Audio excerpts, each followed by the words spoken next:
Meus queridos amigos, sejam todos muito bem-vindos ao estudo de hoje, aqui do nosso canal Servir Ponto de Luz.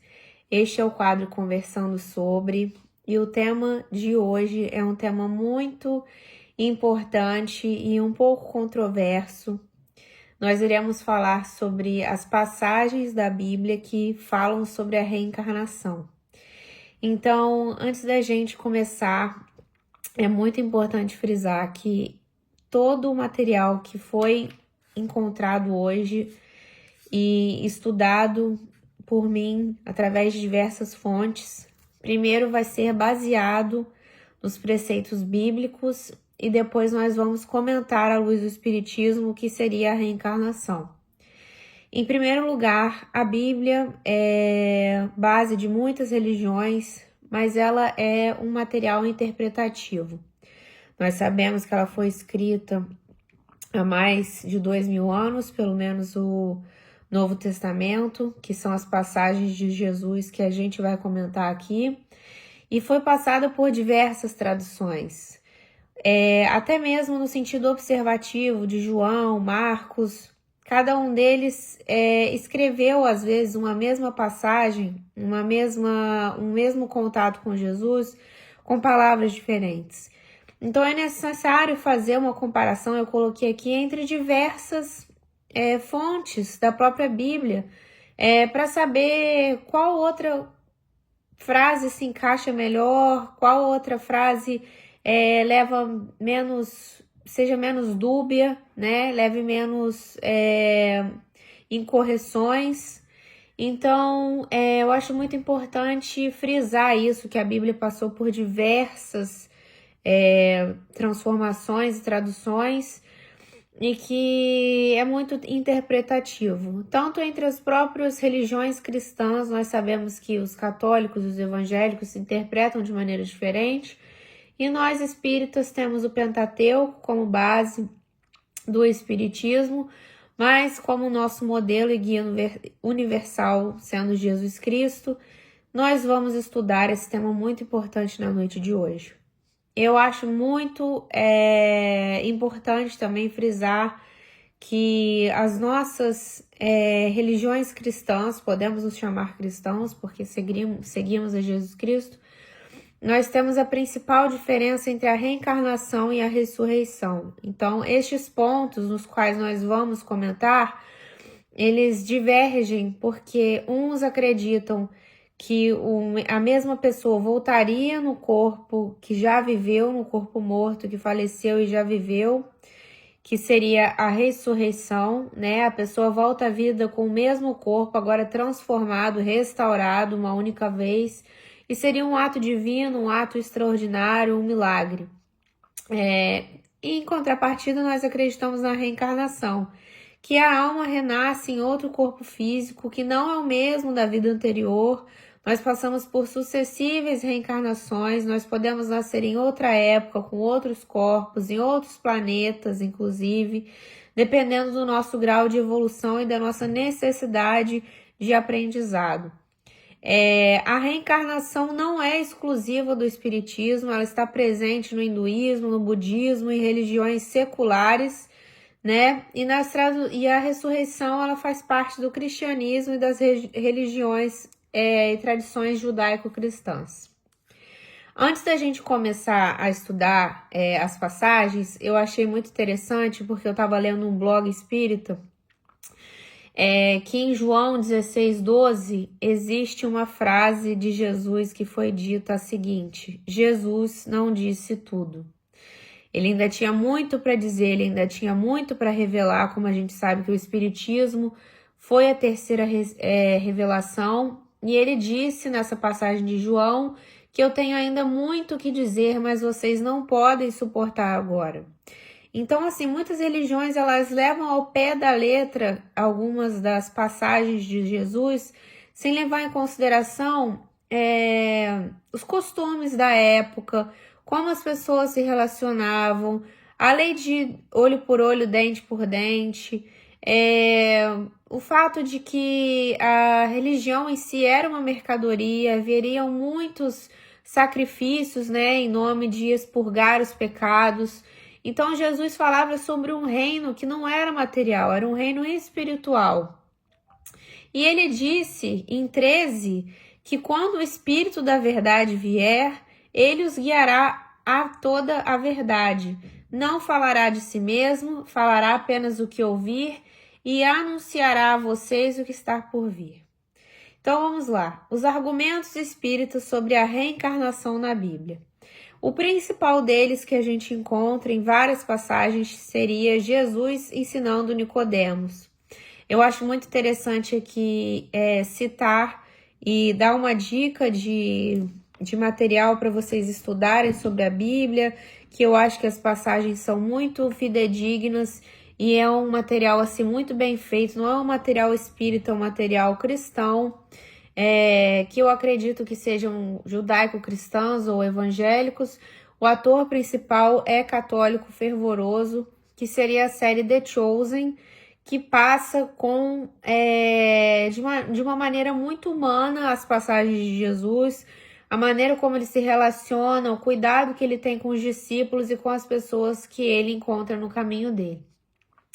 Bom, ele encontra Nicodemos e diz que é o nascer de novo, né? Seria a síntese do que vai ser falado.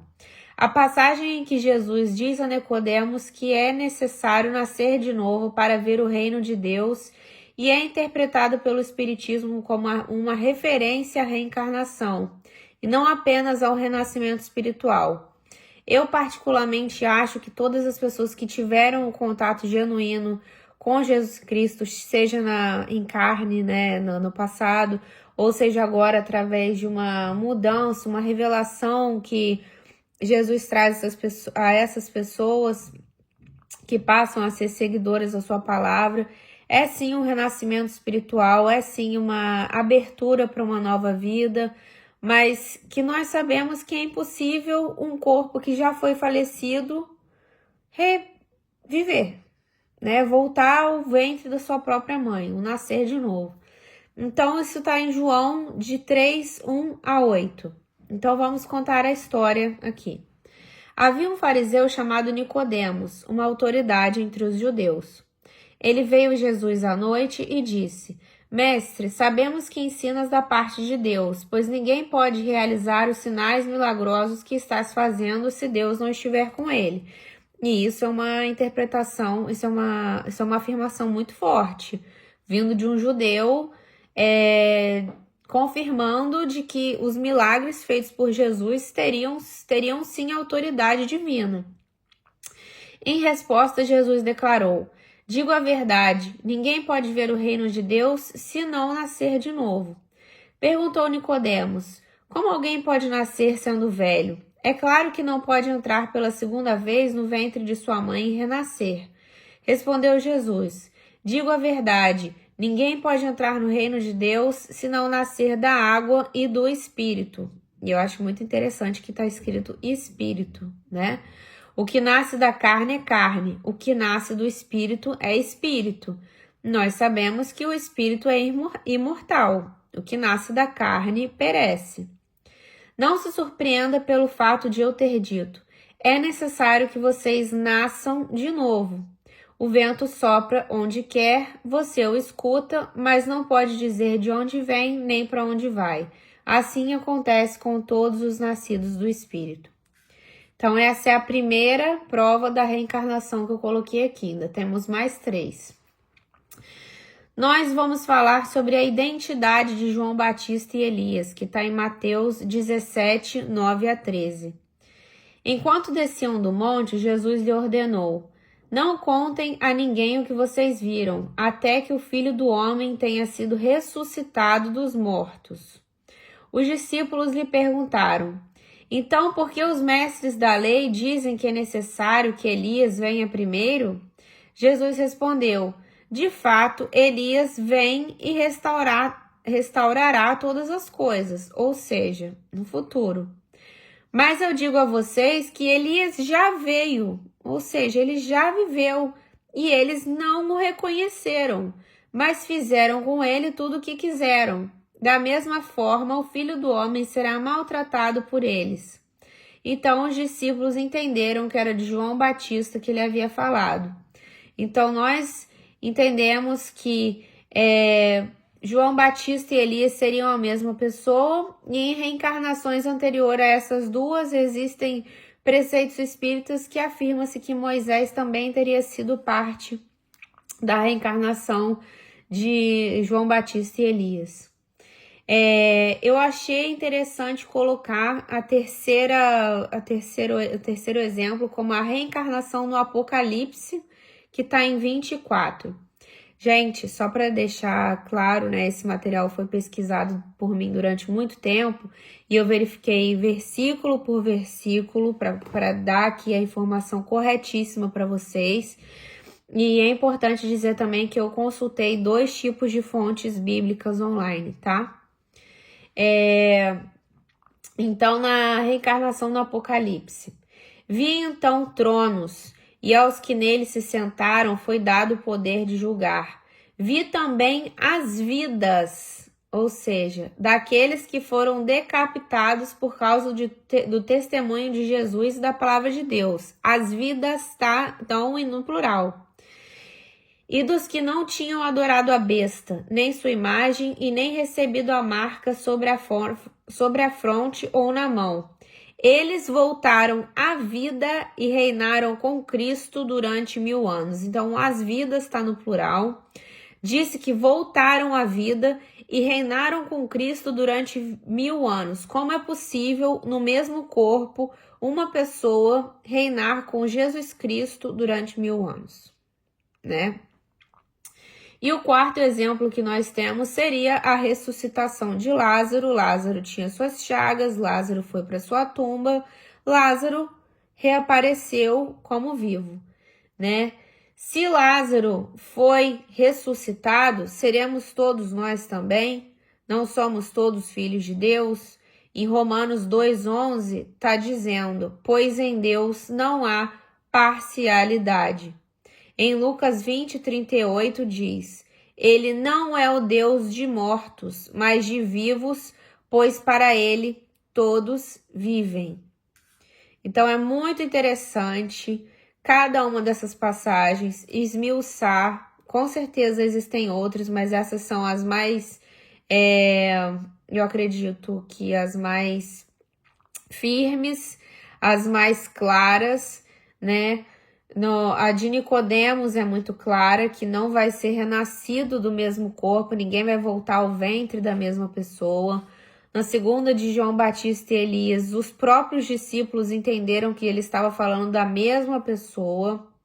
Na terceira reencarnação no Apocalipse, voltariam à vida e reinarão com Cristo durante 1000 anos. Nós sabemos que aqui na Terra, pelo menos, nenhum corpo físico consegue suportar 1000 anos de existência, a não ser que sejam em outras existências.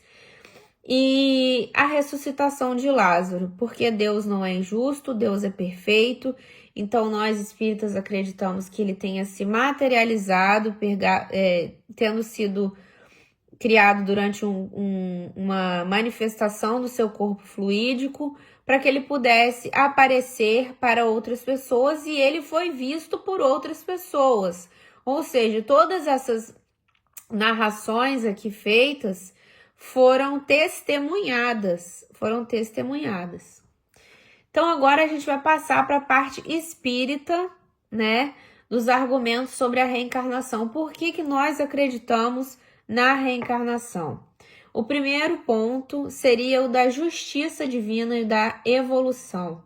O Espiritismo argumenta que a reencarnação é um meio justo de Deus permitir que as almas evoluam e se aperfeiçoem, reparando erros de vidas passadas, algo que não seria possível em uma única vida. Gente, tanto bem quanto mal, nós vemos pessoas que são inclinadas para barbaridades, mas também para ações sublimes, né? Nós vemos pessoas que muitas vezes nós, às vezes, nos revoltamos ou não entendemos o propósito de alguma dessas atitudes. Então, somente a reencarnação para poder mostrar a lei de causa e efeito. A lei de causa e efeito é uma lei física, ela é uma lei que existe na ciência. Então não tem como alguém pagar aquilo que não deve. Não tem como, a não ser através do Espiritismo, nós não entendermos que nós erramos, que nós falhamos ou que nós acertamos. E estamos exatamente onde devemos estar, na nossa casa, com os nossos companheiros, os nossos filhos, os nossos pais. Situações da vida que nós não entendemos porque aconteceram, mas aconteceram. Então, somente o Espiritismo para poder explicar essas coincidências, essas casualidades, né, que não existem. O segundo ponto seriam as habilidades inatas, pessoas que já nascem com certos tipos de dons de maneira inexplicável.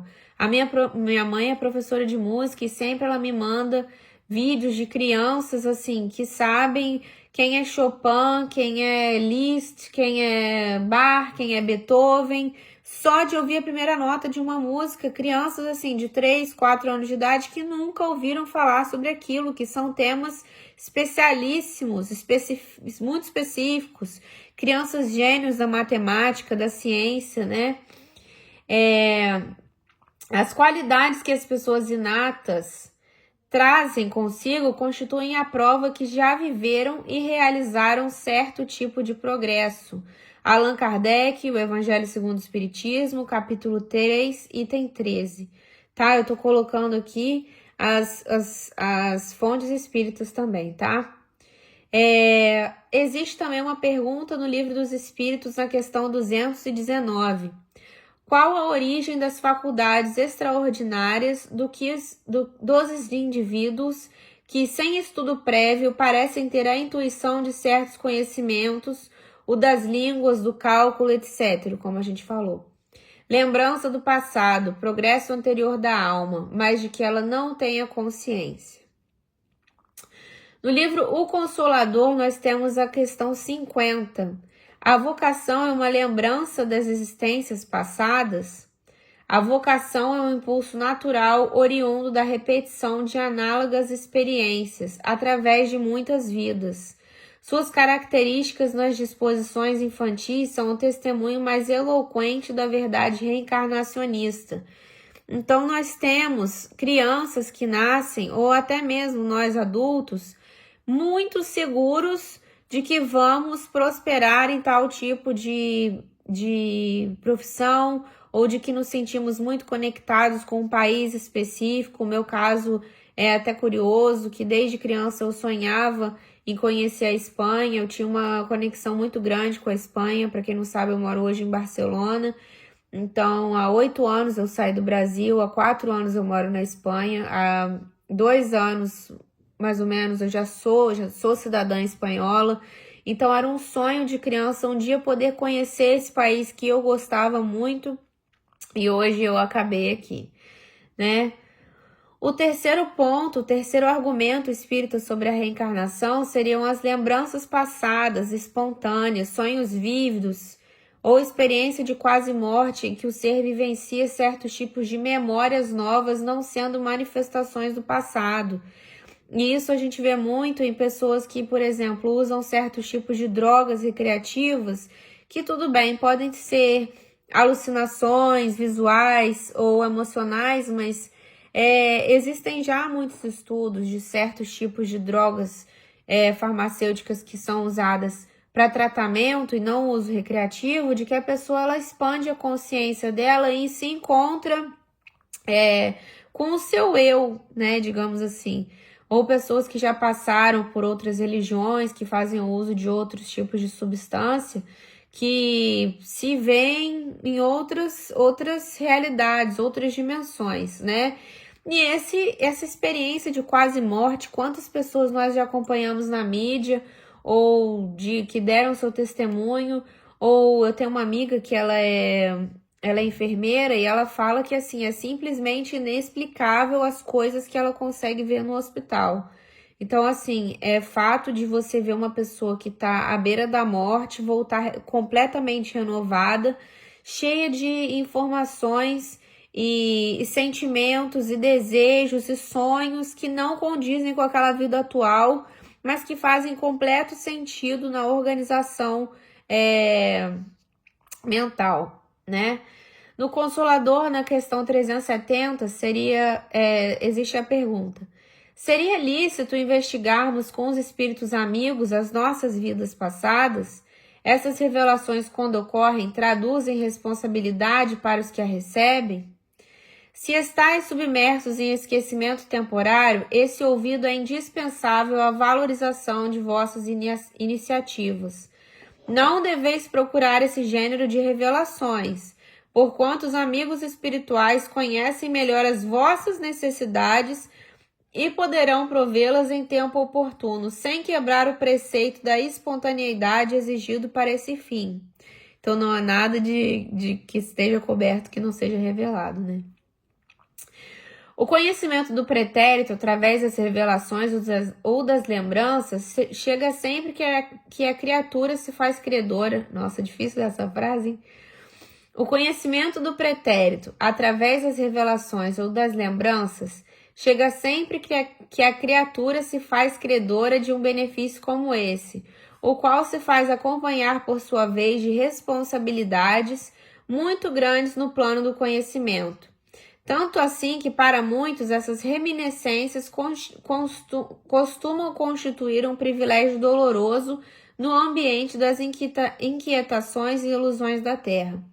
Então, gente, os amigos espirituais que nos acompanham, principalmente os espíritos evoluídos, né, que estão conosco o tempo todo, que nos influenciam, que nos inspiram, eles sabem o que é melhor pra gente. Tem certos tipos de revelação ou certos tipos de coisa que nós passamos aqui na Terra que nós não entendemos o porquê estamos vivendo aquilo.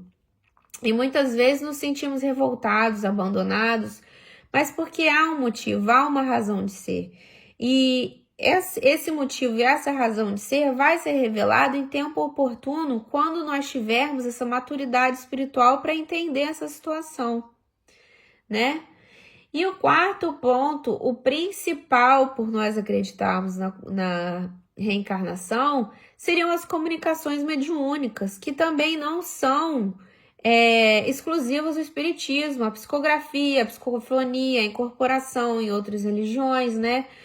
E eu fui pesquisar aqui na internet quantos livros Chico Xavier, só Chico Xavier, psicografou mais de 450 livros. Outras fontes dizem que, contando manuscritos ou cartas, esse número pode chegar a 496, ou seja, foi uma vida inteira dedicada à literatura espírita, a nos instruir. Então, assim, o que não falta é material, né? Se nós quisermos provas, existem as provas, mas também é muito importante a gente estudar, a gente pesquisar, porque o espiritismo é isso, é busca, é pesquisa, é estudo, não tem como evoluir se a gente não buscar, né? Se a gente não se esforçar. E um adendo assim que eu achei importante colocar de todos esses livros, né? Nós temos a Psicografia ante os Tribunais, que é de Humberto de Campos, né? Para quem não sabe, é um livro na qual existem diversas passagens legais de situações. É um livro assim até meio, achei complicado de ler, eu li algumas páginas porque ele fala em termos legais mesmo, de julgamentos, né, entre as pessoas, e diversos tipos de psicografias, algumas foram admitidas, outras não, para poder explicar aquele tal delito, né? Na legislação brasileira, elas não são admitidas como provas legais por serem baseadas em crenças pessoais e religiosas. Porém, houveram casos em que o réu foi absolvido de um homicídio, né? O espírito disse que não havia sido ele e explicou onde estaria o corpo que estava enterrado, ou seja, aquela pessoa foi isenta daquele crime. E teve de uma mãe que retirou a acusação de outro réu acusado de assassinato, que o filho dessa mãe entrou em contato com ela e disse para perdoar aquele criminoso, que ele não era criminoso, e que aquela luta naquele tribunal, nessas disposições legais estavam atrapalhando a sua evolução espiritual. É um livro de 400 páginas, eu li algumas, mas assim, é um pouco mais difícil, mas eu achei interessante contextualizar até na nossa vida material aqui agora. Então, nós falamos do que foi histórico, né, na Bíblia, nós falamos do que foi espiritual, e agora nós falamos sobre o que é factível, né, aqui no nosso mundo espírita. Gente, eu agradeço muito a presença de todos vocês que assistiram esse vídeo. Que Deus abençoe vocês, que essas bênçãos desse material que foi pesquisado com muito carinho chegue até a casa de vocês e que nós nos sintamos um pouco mais sintonizados com a doutrina espírita, né, com a reencarnação, que é a chave, é a resposta para muitos dos nossos queixumes, ou dos nossos medos, ou dos nossos desejos, né, de reencontrar um parente que já se foi. Então, que nós nos sintamos um pouco mais perto de Jesus, os nossos amigos espirituais que nos inspiraram na noite de hoje, seja para eu poder fazer esse material e apresentar para vocês, seja para você que chegou até aqui precisando ouvir o que foi dito. Tá bem? Agradeço a presença de todos. Continuem acompanhando aqui o canal, que existe muito material para a gente poder estudar e assistir por aí. Um beijo, fiquem com Deus.